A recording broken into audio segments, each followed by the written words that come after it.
Hey, this is Kevin Douglas playing through another league match with Burn in Modern. I think we have to mulligan this hand with only one hand land. Well, we are on the draw. I always get punched for keeping one land hands. We have a Goblin Guide, we have a Swift Spear, we have a Bolt. We have some plays until we get another land drop, maybe Searing Blaze.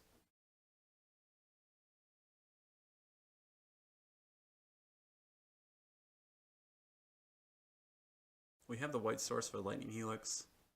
I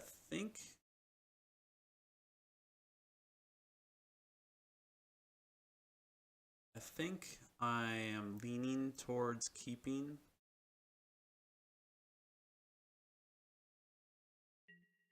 Let me go ahead and keep.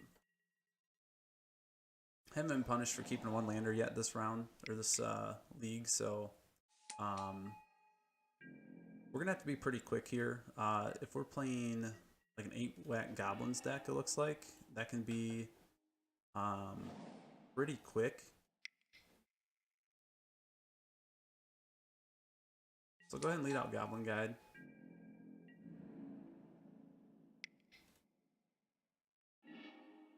Opponent reveals a Goblin Pile Driver, so we're definitely playing 8-whack Goblins. It would be nice to be able to start firing off some of these Lightning Helix.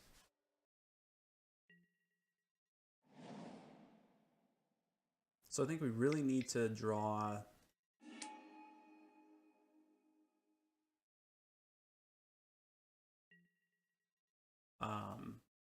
a land here. And I think on the draw, even if we had mulligan to 6, I think it was still going to be a pretty uphill battle.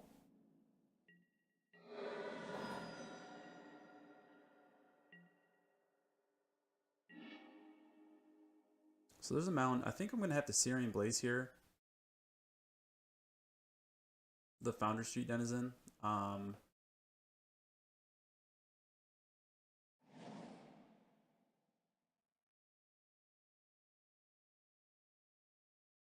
If we attack, I don't think they're going to block even with that Goblin token. They're a deck that's all about dealing a lot of damage quickly with some sort of Bushwhacker effect. So they're going to want their creatures in play to do that.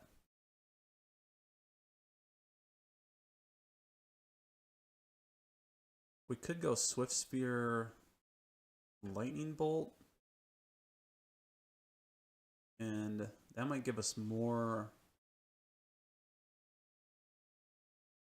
That might be a little faster because Searing Blazing the Founder Street Denizen, we might save 2 damage that way. Deal 3. We'll miss out on 5 here and maybe an extra couple. I think if we're racing, we have to go Swift Spear, Lightning Bolt.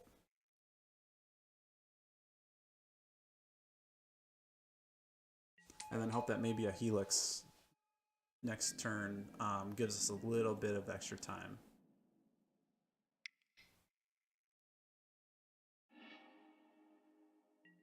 So there's a Mog Fanatic.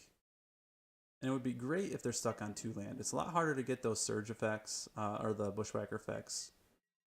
Okay, so yeah, I guess we knew that we were going to block with the Mog War Marshal because they're just going to get another token.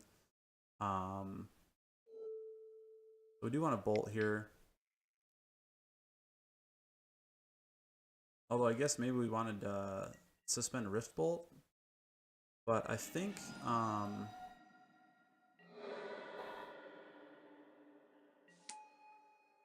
I actually think it's fine firing off the Lightning Bolt there. Because I think our next 2 turns are looking at Lightning Helix, Lightning Helix.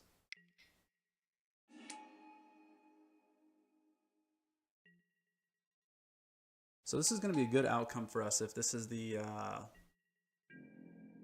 yeah, if they're missing land drops.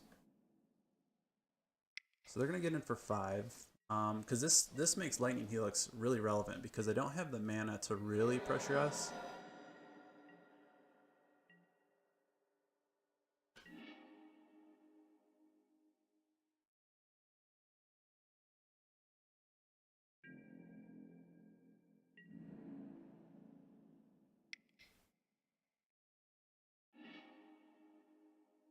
So there's a Reckless Bushwhacker.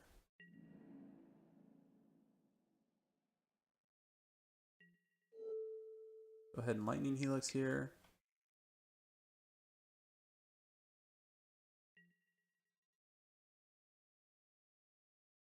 Unfortunately, so I'm going to put him down to 8. And we're still looking at least a turn 2 clock. Or a 2-turn clock, I mean.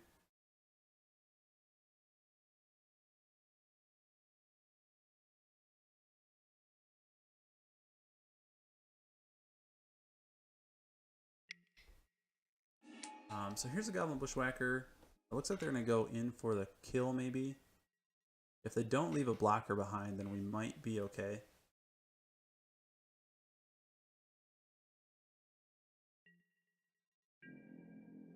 But drawing a land to activate Searing Blaze, if they only leave like 1 blocker behind, would be ideal.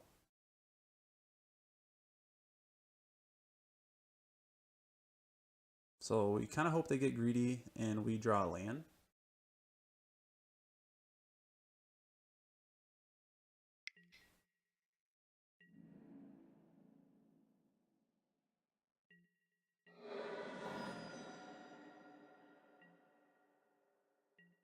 Although that'll still just put us at, just still put them at 1, unfortunately. So double Rift Bolt, I think we have to Lightning Helix here and block.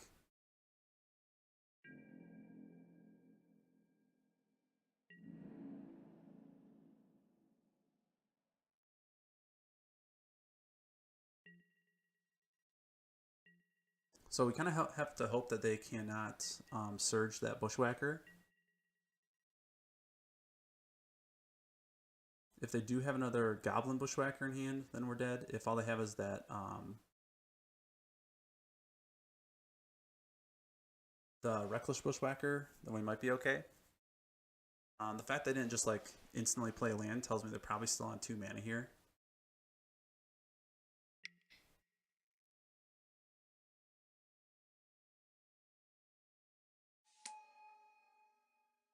So there's Mog Fanatic.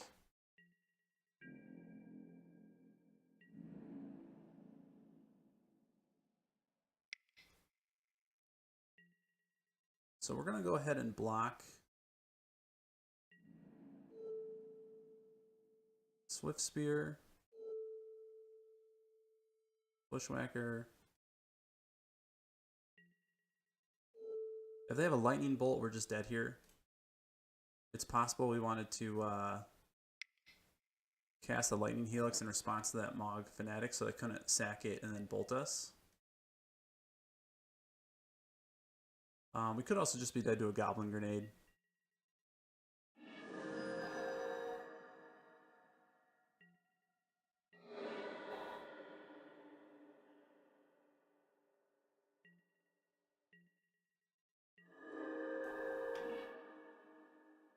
Alright, so there's Sacred Foundry. We cannot play the upright.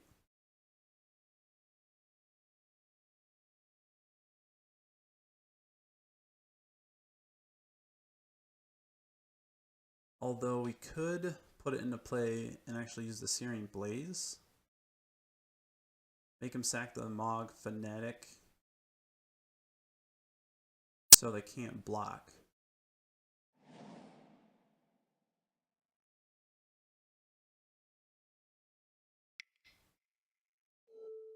Unfortunately, the way that Searing Blaze works, we just have to have a target into play.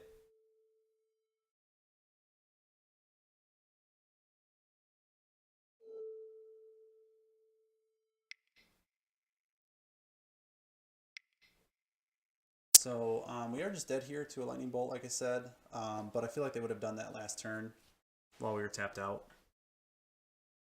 I don't see why they would have waited.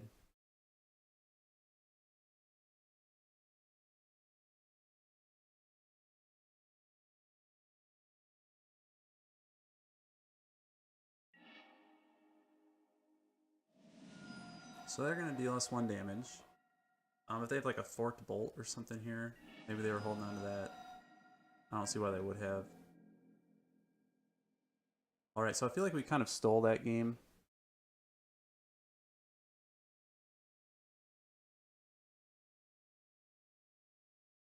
And a lot of it was because they were stuck on mana. Or Firewalker definitely comes in.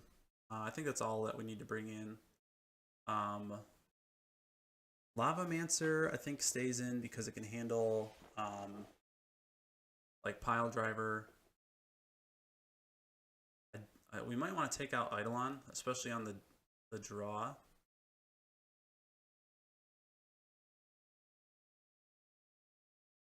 Though it does limit their turn 3 action, and acts as a pretty good blocker. So it's even one of those things where it's almost like a, you know, you just plan to block with it the next turn.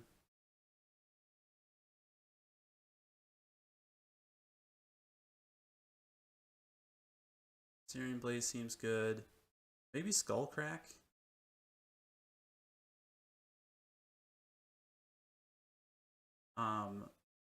Red typically doesn't have a whole lot of life gain.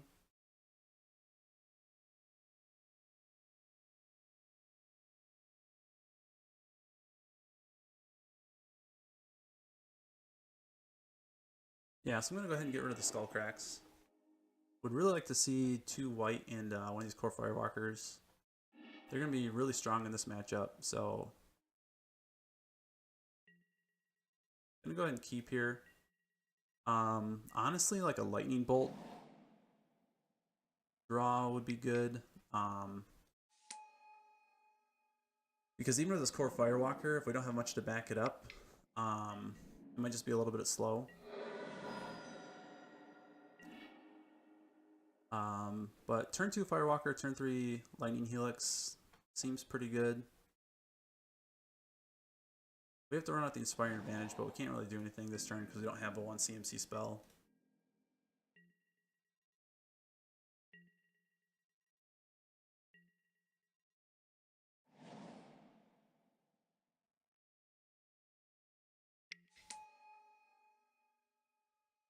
So they're going to kick a Bushwhacker on turn 2 to get in with Loyalist and Bushwhacker. That just doesn't seem right, but they could just have a handful of Bushwhackers.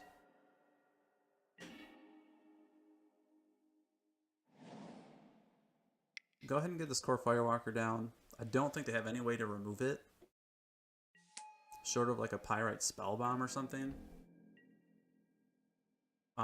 And so not only is this going to gain us a ton of life this match, hopefully it's just going to also trade for a bunch, not trade, but just kill a bunch of the creatures when they attack in with them.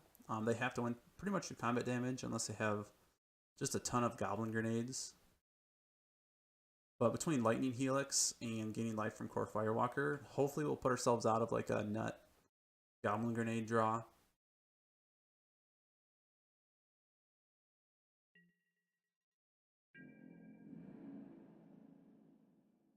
So they don't really have any profitable attacks here.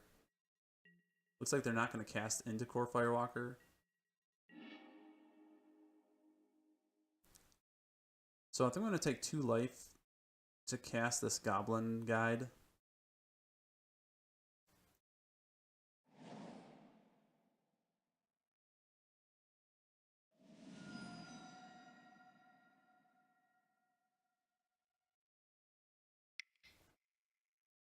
And then I'll probably use one of these Searing Blazes on the Legion Loyalist.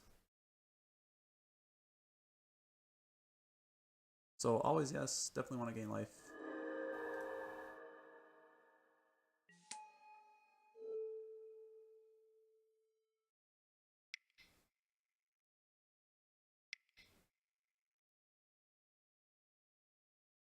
And then attacking with the Goblin Guide.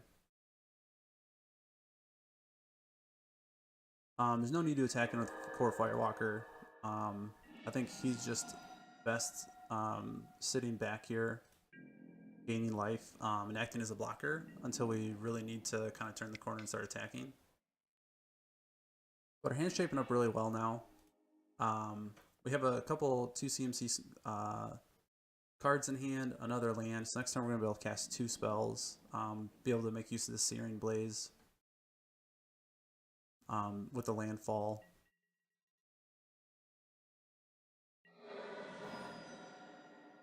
And they were not off to a very aggressive start, so...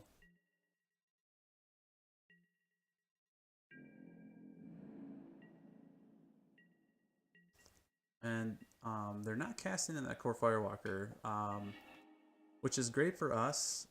It's kind of interesting because they went through combat damage. They have to be casting spells, so they might just be building up to like one big like turn where they can cast, you know, a couple creatures into like a Surged Bushwhacker or something. But I don't think that's a way that they win really with this board state. So got a Monastery Sphere. I'm gonna cast a Stomping Ground. I'm actually going to leave it. I'm gonna bring it in tapped because I'm really just going to cast this Swift Spear.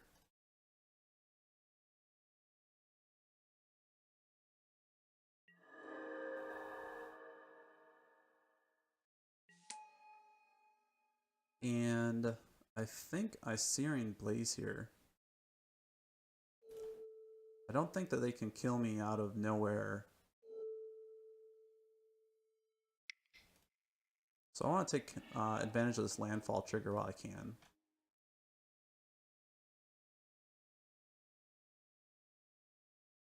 And it looks like that's going to do it for him. So, because I'm basically going to swing in for 6 damage. That's going to put him down to 6 once the Searing Blaze resolves, and the next turn would have closed him off the board with Charm and Lightning Helix, as well as all the attackers we have on board. So pretty, we kept that hand on the back of the core Firewalker, and it looks like it really paid off. So kind of a beast of a card in a deck that only runs red spells.